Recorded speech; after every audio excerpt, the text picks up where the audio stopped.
Hello and welcome to the Gauntlet Podcast. My name is Lowell, and I'm joined by my co-host Sherry. Hello. And we have a guest with us today, and that is Maria Marabe, a Gauntlet player who I've seen their name pop up in lots of different games, so I'm very excited to have them on. So, Maria, thank you so much for being here. Thanks for inviting me. Anything you want to say about how you came to be gaming or what your gaming life is like? I haven't been gaming for that long, actually. Prior to the Gauntlet, my only real gaming experience was a Pathfinder campaign that I played online with some friends over Tabletop Simulator. That kind of died because we were all like grad students and you never have time for that. I joined the Gauntlet July of last year, and the first game I played is one I'm going to talk about today. Awesome. I'm so glad to have you on here. So, listeners, in our first segment, we talk about a game that we played in the past month. In this case, it'll be February. Both are on the Gauntlet and off the Gauntlet. We talk about what we played, and then we're going to look at one game that we played on the Gauntlet and talk a little bit about that. And so you'll get a chance to see and get our impressions. Sherry, tell us about your February. February's been pretty awesome. It's been busy, a lot of old standards and revisits. Not as much new gaming as I've had previously and that I'm going to have in March again. So this has been kind of a breather month. And during this awesome breathing month, I got to play Legacy.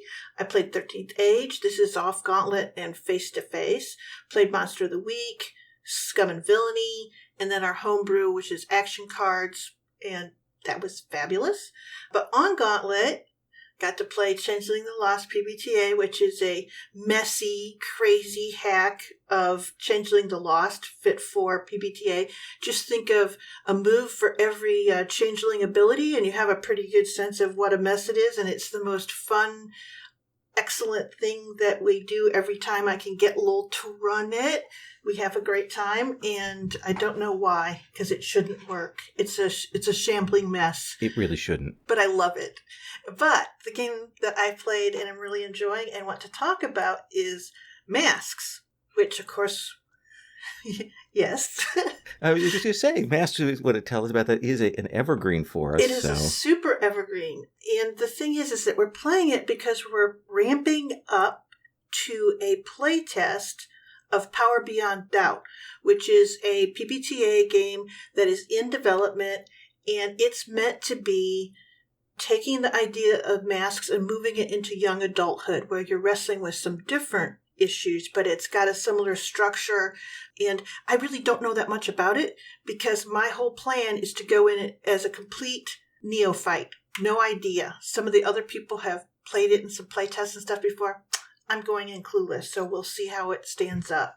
But this Masks game, since it's working as a precursor for it, it's essentially 8 sessions of character creation. It's kind of an experiment. So essentially what it is we're kind of getting the feel for our characters and getting the feel for the group dynamics as high schoolers. And so if you haven't played Masks, I don't know what to say because you should play Masks. It's teen superheroes. It's heavy duty on the emotional side of it and the figuring out where you fit in things side of it. It's all identity, all emotions, all the time. And yeah, you have some powers. And that's where you really make the big mistakes. But it's mostly about your interactions with other teens. And I know on the Gauntlet, if you run Masks, you will always have a full table because everyone loves Masks. This game is crazy. We clearly didn't talk with each other, and all the players came in, and we are the weirdest dang bunch of people. We have a child of a Greek goddess, who's the Janus, an adopted son of the Fomorian Fae court, who's the outsider. My character is an orphan from an alt-Earth that was sent here with a multi-dimensional violin to keep this Earth safe, provided, of course, she can learn how to play it. So I'm the Nova. Have a ton of power and trying desperately to keep control. And, of course, the fourth character is Maya, who's our beacon. She's, really normal, trying really hard. And we're all weirdos from Weirdoville. It's been a lot of fun.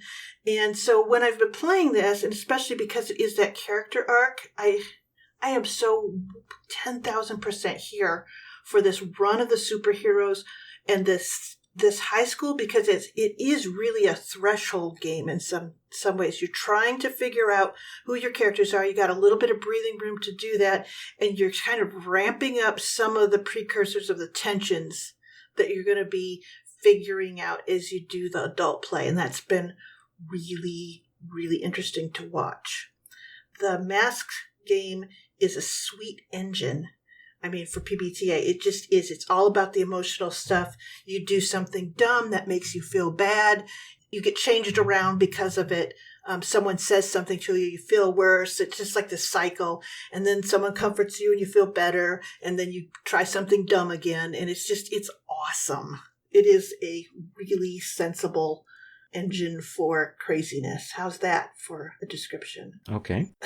So, and I really like that I got to play this and get a few episodes of it because I'm getting reacquainted with the mechanics. It's a game that's very asymmetric. Each playbook is very different, has a different currency usually than the other ones. So it's not like we're all powered by plus ones of a particular kind or that we do the same things to get the same effects. Everyone's doing different things to get to their interesting parts. So it can be very surprising. You see someone doing something, you're like, okay, you react to it, but they're sort of sidling into their special moves for their classes. That's a lot of fun. It's very unpredictable. But I've been playing it, and there are a few things that I'm always a little weird about. And one of the things is that in some ways, I, as a player, am always a PBTA noob. I just simply can't work myself up to having great enthusiasm for sort of aiming for a particular move. I feel like I'm cheating. And if that makes any sense, it's like if I go, I want to make this move instead of, I think this is what I want to be doing. Interesting. Yeah. But in theory, that doesn't matter. Because some of the other players are very good with the moves, and they are, like, I'll be saying something, they'll be going, you're doing comfort and support, and I'm like, oh, I am? Oh, okay. I have no idea. But I hope that I'm not pointless because of that I don't feel pointless. I always have that kind of thing of, oh my God, I hope I'm not being boring. I hope, that sort of thing, because I'm not pushing the pedals on the engine all the time. So I'm always a little bit worried. But I don't know. I'll talk to them. They can tell me.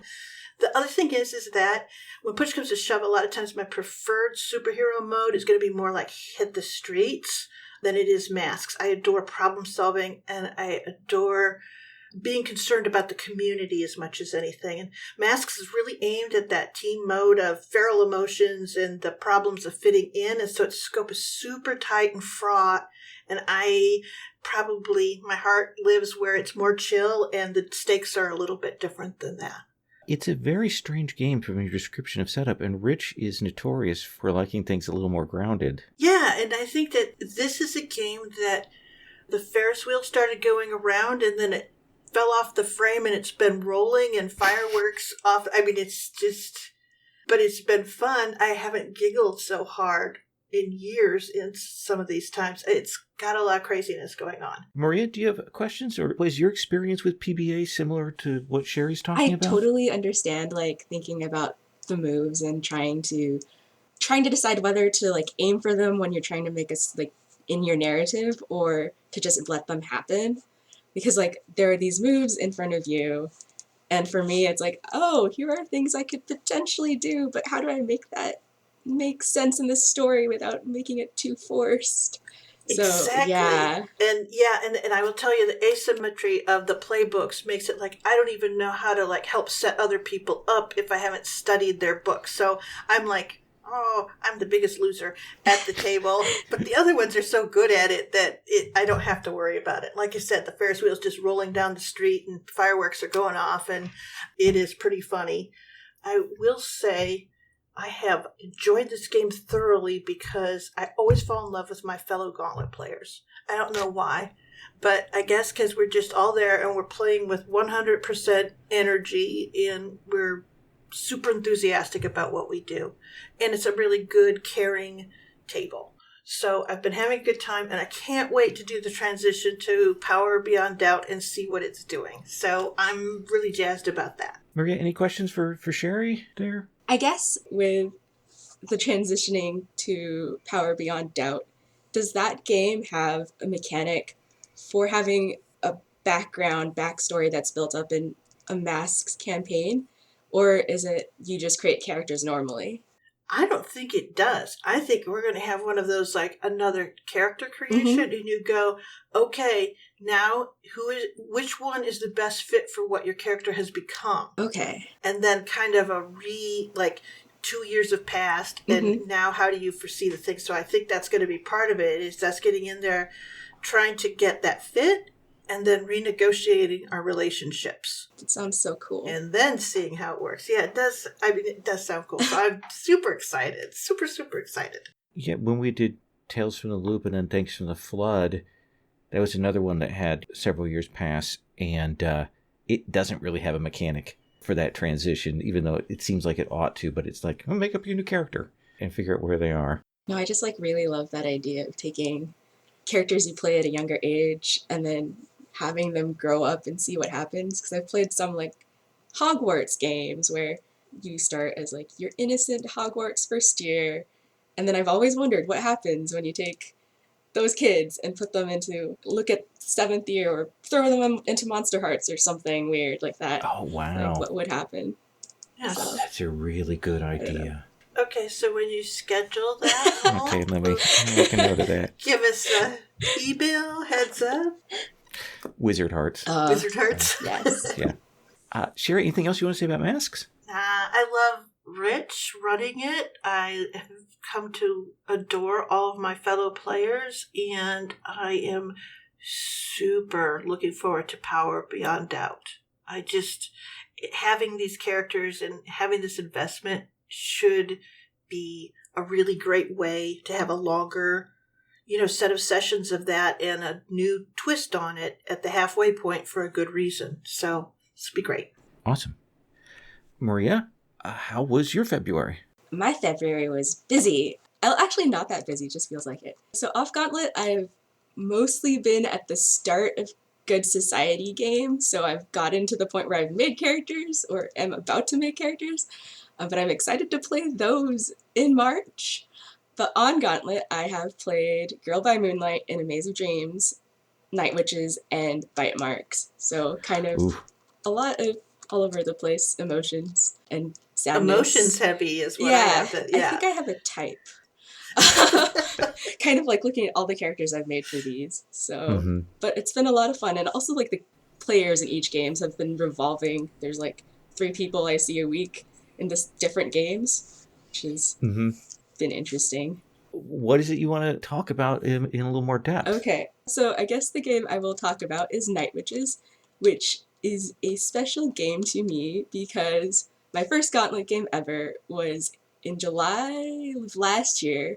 I think like it was a second duty station of Jim Cracker's Night Witches campaign, and I'm still currently playing in that same campaign, and our last session is tomorrow. Oh. It was my first PBTA game, so it was like a whole learning curve, but really easy to fall into. Seeing how the game has developed from when we were first starting, like I think I came in and there was already a group that was playing, and then seeing how it changes from, oh, we're just like meeting each other, our characters are meeting each other, to our characters have somehow survived this long. And we've also been playing together for a while now. So that's kind of been fun. But I guess I should talk about what Night Witches actually is. Night Witches is a Powered by the Apocalypse game by Jason Morningstar about the women of the 588th Bomber Regiment in World War II. And so this is like an all-woman regiment that basically their job is to harass Nazis at night and make it so they can't sleep. So this is a game telling the story of the people in this squadron over the course of World War II, and it has all of these different duty stations. You start with a training station, and then you go through the war, and eventually you end up bombing Berlin, and you get to drop bombs on Nazis, and it's very exciting. But while you're doing that, you're also engaging in the day-to-day activities of being at war, which is basically fix your plane, make sure you're eating, trying to get sleep, maybe flirting with other people. The way the game works is there are daytime moves and night moves, and daytime moves are like all the social moves, which are like scrounge for stuff or like act up against the authorities. And then like night moves are things like find the enemy, drop bombs on the enemy, try not to die getting hit by enemy fire. They're all very exciting because there's so many, like, when I've played with the group at the Gauntlet, we're always choosing consequences that let there be more consequences. Like, one of the options is like, don't have consequences from acting up. And I feel like every time we play, we're like, please give us more consequences. Normally, Night Witches is a game that has a rotating GM or MC. And so normally the group would have the person in charge rotate, and sometimes that would happen in the game because the character died or was severely injured. But because we're on the Gauntlet, the way Jim Crocker is running it is that he is basically the MC for the entire war, which has sort of helped stabilize the narrative. So it's kind of like he's the director of this great HBO miniseries. The characters can swap in and out, which I think is really cool because like we have the open table policy, so people can sign up, and if you're like busy in a month, you can decide not to be there. And I think the game works really well with that because you're at war, you get assigned to different squadrons based on what's happening. You get sent off to weird missions like being propaganda material, which my character accidentally was.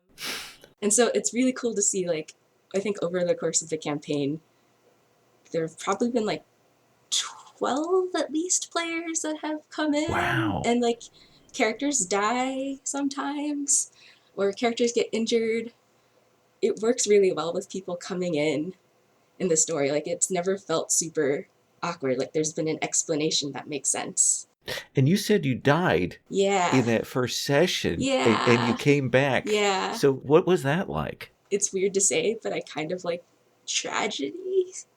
Oh, 100%. Yeah. Yeah. The Gauntlet is an engine for tragedy, Yeah. For most of our games. Yeah. But I think when I first played that session, it was the first time really playing with like safety tools too. So Oh, okay. like I was very new at gaming. I was like, oh, what is this? I can play games online? Okay, cool. Oh, this is an interesting game. Click RSVP. There were still spaces somehow.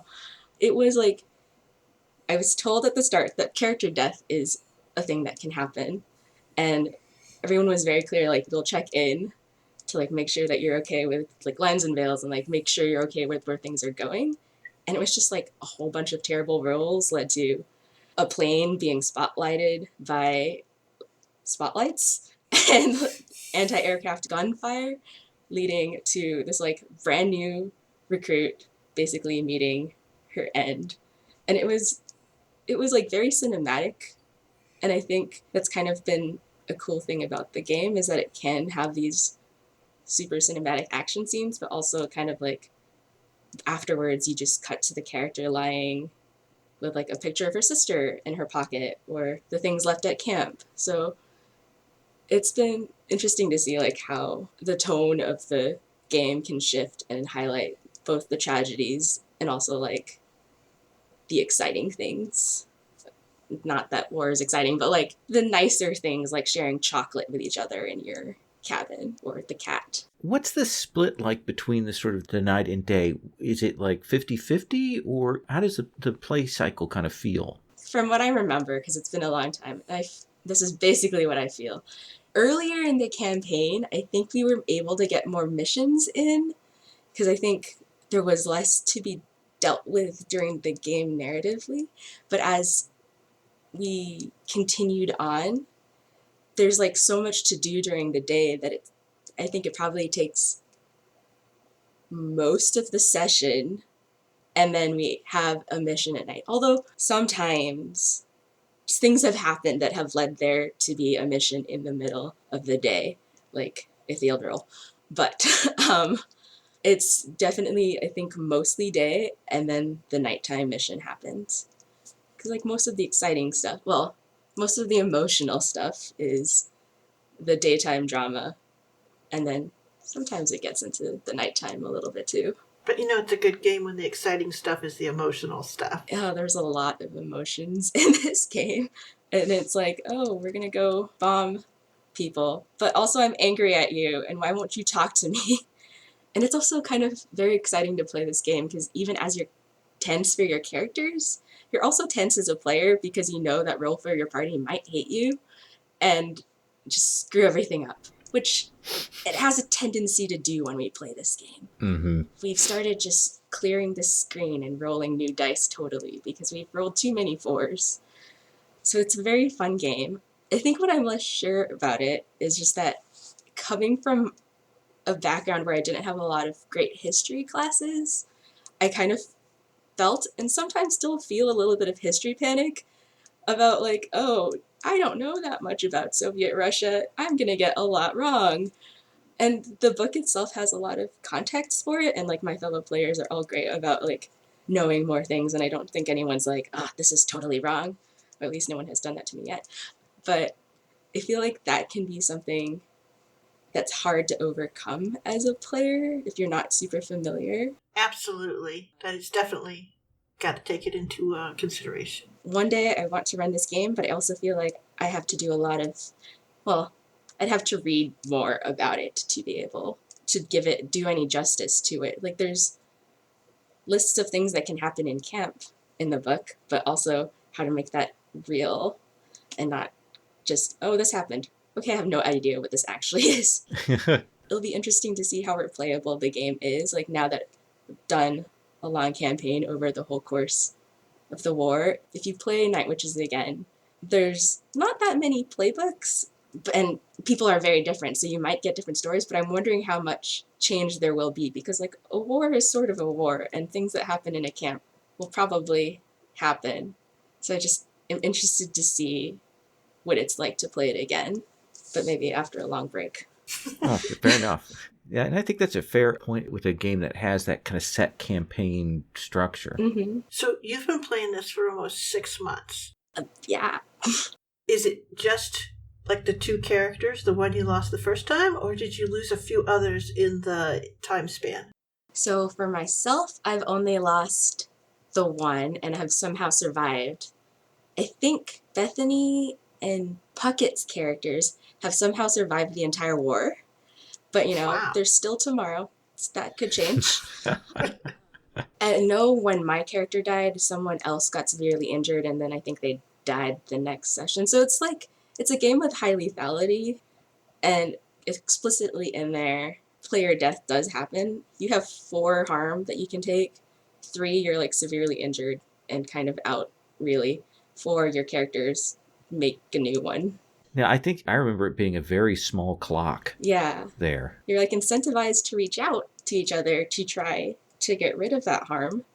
But at the same time, reaching out, the roll is a flat roll unless you have like regard for a character. So it's a risky roll to do because we've had a lot of failed reach out rolls, which have led to some interesting consequences. So did you use NPCs as ablative armor? I've heard that's one of the things that is there is kind of that you have to give up your beloved NPCs. Yeah, that is a thing. There was one NPC that we really, really loved. Her name was Lara. She was utterly 15, utterly devoted, but now she is utterly dead. Jim's amazing character keeper is just full of glorious things. We tried to protect her as much as possible from harm, and she did not die because we threw all of the harm at her. But other characters who we liked less than her, we may have split the harm such that they took a lot of it. Yeah. So you can do that. Wow. Anything else you want to say about Night Witches? I mean, the main takeaway that I wrote in this little planning document is that it's a very good game. If you like history and drama, if you're the kind of person who maybe was raised by a dad who liked history and a mom who liked drama, and you spend a lot of time watching PBS miniseries, it's can be very tense, but I think if you do it with a table that's caring and makes sure that you communicate, it can be a safe game to play. Awesome. I'll talk about my February. Off Gauntlet, pretty much exactly the same thing that Sherry said, so I'm not going to go through those. But on Gauntlet, I've been running, for me during the afternoon, Legacy Life Among the Ruins. We're going to have the 8th and final session of that tomorrow. I've done the Changeling the Lost PBTA. I've run some Hearts of Wulin that we're going to take up either late March or April to finish off that story. I've run Balak Bayan by Jamie, which is dynamite. And I've gotten up at 4 in.the morning to play Pasiones, which I also really, really love. And as of the recording of this, I think the Kickstarter for Pasiones is tomorrow starting. But the game I want to talk about is Pipedream. And this is a game by Kai Po. It's available on itch, and we'll have a link in the show notes. And it draws on Cthulhu Dark, so it's using the Cthulhu Dark system, which I'd only played a little bit, but a very, very simple system. Basically, you're playing slacker halfling pseudo-investigators who overindulge in magical pipeweed. They're called Wise Fellows, and it's this brilliant setup for this game. And you can play it as a pastoral cozy, like Midsummer Murders, or you can play it as a grand farce, like Jeeves and Wooster, or you can play it as a stoner comedy, or you can play it as a combination of all those things. I've seen it in just the 2 sessions that I've run and the one I've played. I've seen it go very wild in different directions on tone, but it still holds together. What I dig about this game, I just think that pitch is great. That pitch I love. It's so dumb and wondrous and invites all kinds of lovely ideas about the kinds of characters that you can have. Character creation is very simple. You've got one of the halfling like families, and then you choose a few elements. You choose your flaws. You choose what you did previously, like several jobs that you did previously. You choose how you got into the Wise Fellows, which is like mistaken identity, lied, bribery, those kinds of things. And all of those are fun and very evocative, and you get to choose a bunch of those. So there's an implication here that all of these people have a lot of flaws, and they've all been unable to keep a job for a long time. The game also has really interesting equipment picks. You get one special thing, and you could get like a glowing blade. You could get words of power, real magics, but you could also get a trained rat, or you could get a ladder, which I love that it's this wonderful combination of the mundane and the magical. So the pipeweed that I mentioned, and again, this is a lot of drug use reference here in a very light drug comedy way. In the game, how this works is everyone starts with a flavor of pipeweed, and each of the pipeweeds has a name. It has what it smells like, and then it has the thing that it does when you kind of magically commune with it. Because as you're smoking this, you're kind of opening your experience. So like the honeystone pipeweed is sweet and light, and the smoke sticks to everything. But when you smoke it, your sweat will glisten in the sunlight, creating a rainbow effect. And the more you go into the dream, which is like you go down that path of your mind getting more expanded, the more powerful it gets. So at Dream 3 and 4, you glow faintly in darkness. And at Dream 5, you shine, lighting up the darkness fully. At Dream 6, your character gets taken out because you wander off. You kind of lose yourself at that point. And that's from the Cthulhu Dark mechanics, which is pretty simple. It's a D6 system. Basically, you get a D6 for being yourself. You get a D6 if you can call on one of your flaws or backstories or objects to help you. And then if the particular pipeweed that you have, you think it can help you, you can get a die for that, which invites a certain amount of risk. But real simple mechanics. Surprisingly, there's a ton of really good setting material in this. It seems like a light game because we've got a very basic set of mechanics, but Kai has put together a really wonderful shire with all kinds of rumors and places, and he's gotten a beautiful map put there as well. So it's richer than you might expect. So a lot of things that I love about that. A couple of things I'm a little less sure about. One of the questions that arose in the players in our sort of debrief at the end of our sessions was how much that dream mechanic where you're risking rolls and maybe your dream goes up and you're taking that, how that works in a short-term, like one-session play versus a long-term play. Because to get like the good abilities out of your pipeweed or your words of power, you have to have your dream up high. And in one session, you're probably not going to get it unless you really push on that. And the players were a little iffy about that. I was fine with it. It felt good to me, but I just want to mention that they had some concerns about that.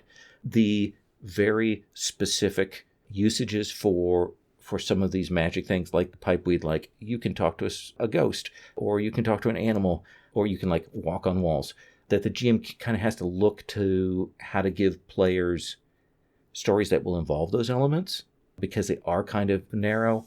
And that took a little bit of work. I wasn't able to work everybody's thing in the first session, but I was able to in the second session, when somebody stole these cows and replaced them with identical cows. And that was the plot of the second session. The other thing is, it has the inherent problems of comedy. When you run a comedic game, it is very easy to go gonzo. You really need to have a tone discussion about that and make sure everybody's on the same page about what you want. When we went into that first session, I definitely said, this is very much Jeeves and Wooster versus Dude, Where's My Car? And people were like, okay. And they were on the same page, and it was lovely. The second session had a little more goofiness just because of the setup, but it felt good. But it is one of those things to be aware of, because I've run enough comedy games to know that those can get out of hand, like way out of hand, especially if someone isn't kind of in tune with what's happening there. So that's Pipedream. I don't know, Maria, Sherry, do you have questions? I want to know, how many Elder Weed mechanics were there? And what could you use something like that in other games? Because it does sound very clever, the little tiny, narrow magic use things. There were 6 kinds of pipeweed, each with a different descriptor for it, and each of them had a basic ability that got stronger for the different abilities as you went up in Dream. There's also rules for smoking 2 pipes simultaneously, which like has some blending miscability thing to it. I don't know. It feels like weird potion mechanics from Fallout or something, but it really works in this. I don't know how you would bring that over to another game. Yeah, I don't know. The descriptions were just so delightful that I'm like, how? It's a great short form for defining those. It's really cute. So are you going to run some more? I will definitely run this again. I really hope that Kai puts out some more things, like people do those Troika backgrounds and stuff that just add lots of additional weirdness tables and things. I think this is a game that could easily support that. I think it would be great to have that. I really loved it. So you said it has like, you could do a cozy type mystery or like more farce like. It doesn't have a lot of like specifics about how to run a mystery to it. Okay. But it has a lot of rumors and things that I think the GM could easily use to craft a mystery. And one of the mechanics is that we didn't get to see in play is when you get up to really high Dream, if your character is running that risk of zoning out, you can do something to reduce your Dream. And your doing something is to sabotage the investigation, which is a weird mechanic. We didn't see it, and I don't know how that will play out. It's something that I know in Cthulhu Dark and in Trophy, they have that. I'll be curious to see that in longer term play, because we didn't see it in 2 sessions. I bet if we did it as a 4-shot, we would see a little bit of that pushback. All right, listeners, let us go to our second segment.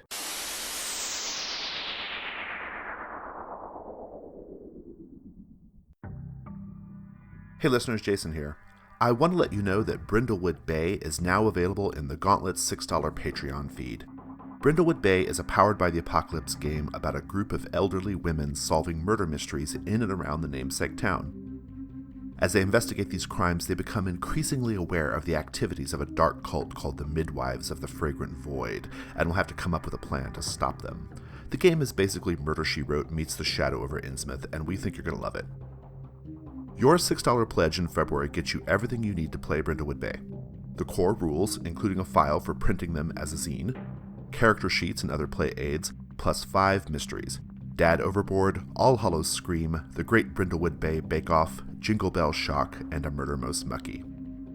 So head over to patreon.com/gauntlet and make a $6 pledge to get Brindlewood Bay. Keep your pledge active, and you'll also get new issues of our magazine Codex every month. Thanks. Listeners, in the second segment, we put our guest on the spot. And if they have a project they're working on, they can talk about that, or they can talk about games they're excited about, or add game requests for the calendar, anything they want to talk about. So, Maria, what do you want to say? I am excited about a lot of different games. I guess I enjoy my role currently as a gaming cheerleader. I like to cheer on other people's projects. So I'm very excited about Girl by Moonlight, which is currently in playtest. It's a Forged in the Dark game by Andrew Gillis. And Jamie just ran a session that was also at 4 a.m. my time, but it was worth it, in the Maze of Dreams playset, which is kind of a weirder playset that is about basically uncovering a magical conspiracy. And it's a really cool game because you can do all sorts of different genres of the magical girl type of stories. So I don't even know what the premise is of this. What's the basic pitch for Girl by Moonlight? So Girl by Moonlight is basically like a magical girl story. So you're like a school girl, kind of like Sailor Moon, and you get powers.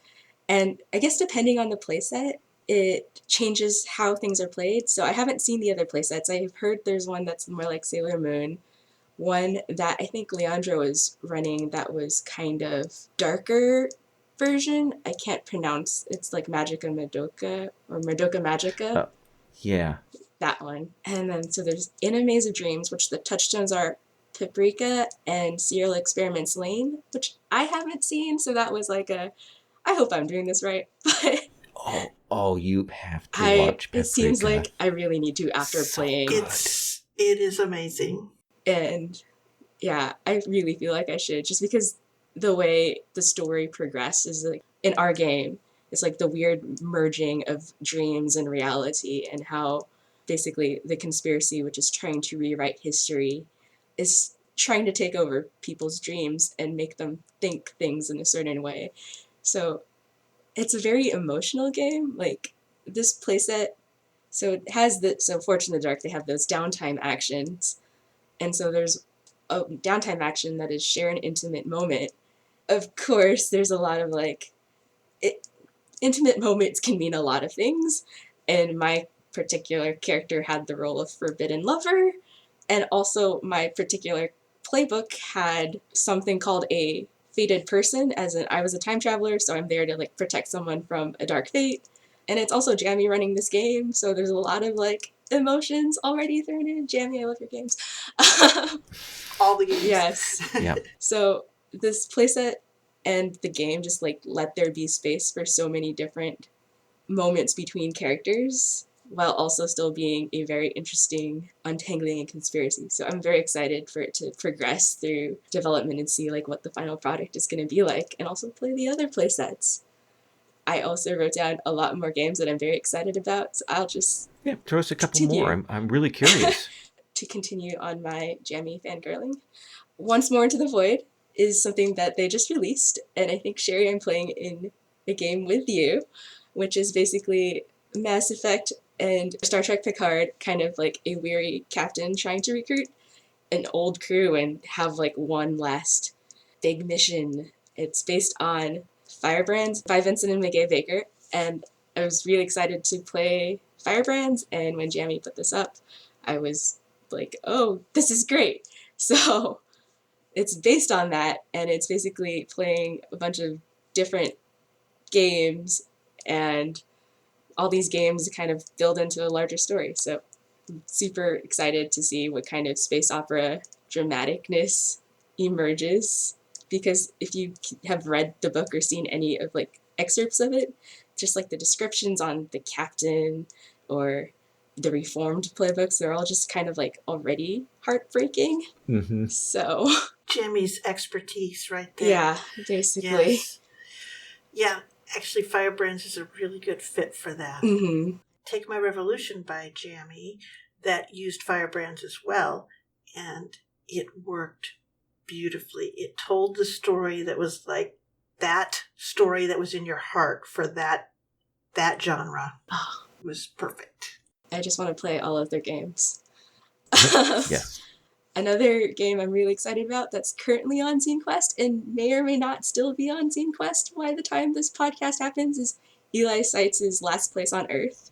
So Eli is another of my fellow Night Witches players and has brought the angst and the drama to that campaign. And Last Place on Earth is a game about the tragedy and hubris of polar exploration, particularly like Antarctic polar exploration.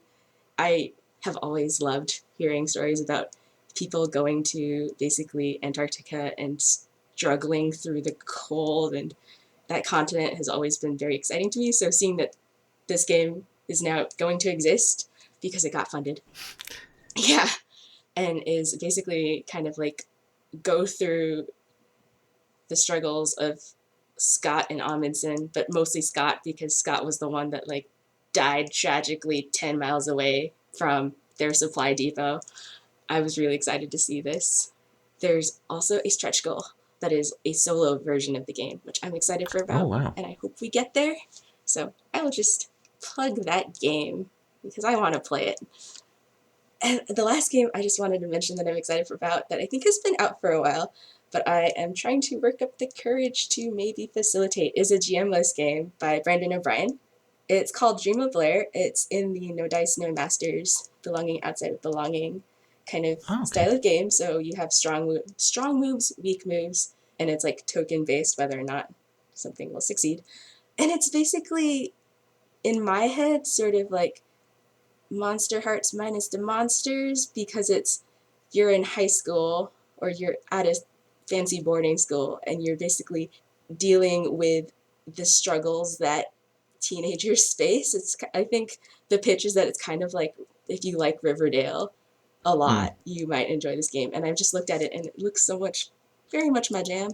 So I really want to play it at some point. Awesome. I hadn't heard of that. I'm just now running the Balak Bion, which is used that system, and it's really fun to play. Yeah.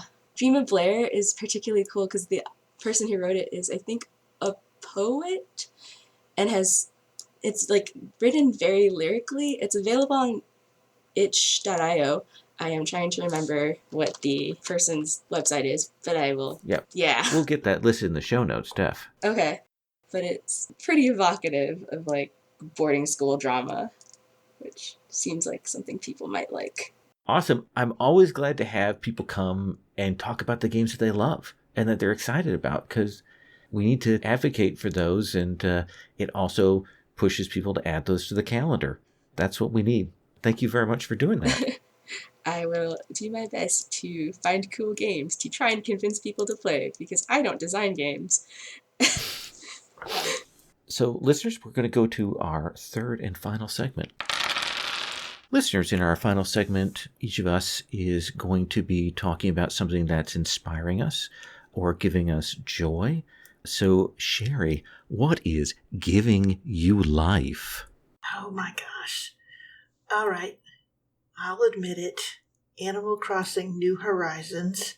It's coming out March 20th, but the Nintendo Direct introduction that they did just this week was everything I'd hoped for. It was so familiar. It was so much brighter and sweeter and crisper.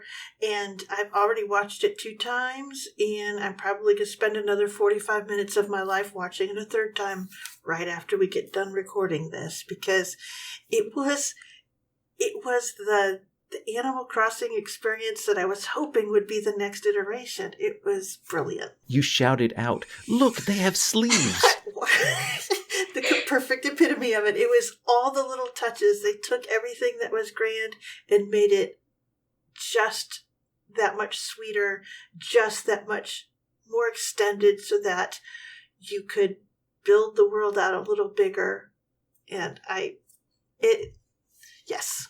I didn't need a different game. I just needed more of that. Awesome. Maria, what is giving you life? So since I've been on this like magical girl kick, I have been thinking a lot about this collection of short stories that I read. I think it was published a few years ago. It's called Hurricane Hills by Isabel Yap, who is a Filipino writer.